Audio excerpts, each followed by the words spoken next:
Sorry,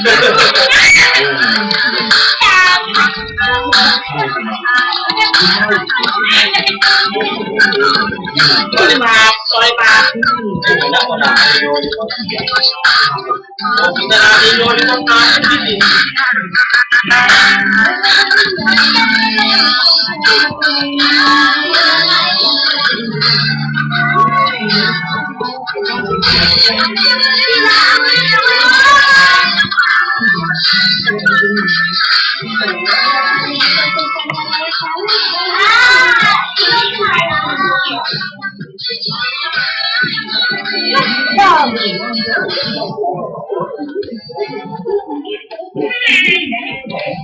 Atin naman yung dalawa. Tayo naman dalawa dito. Diba?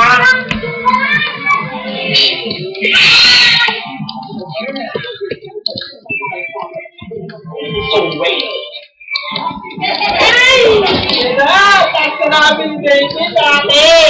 Ano na kayo?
And others who have problems with relationships ayaw nila sa mga lalaki kasi abot sila. Kaya pagiging prostitute po niya, parang way of coping with the abuse.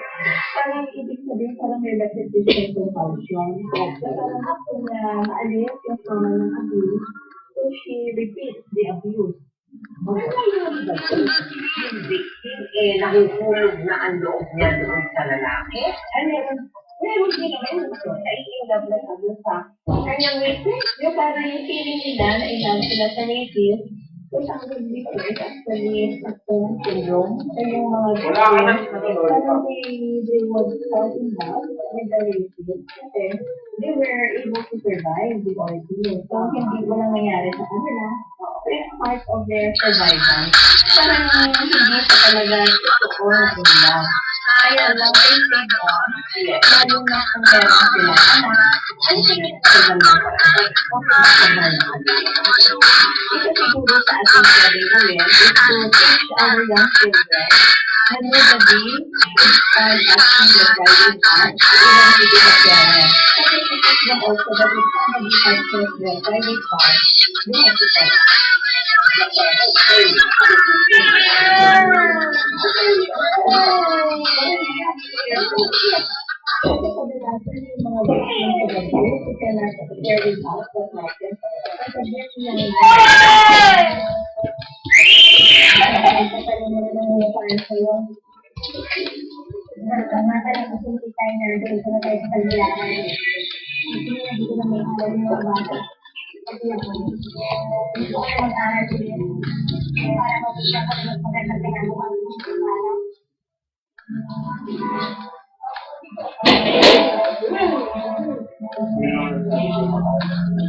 Hindi naman sila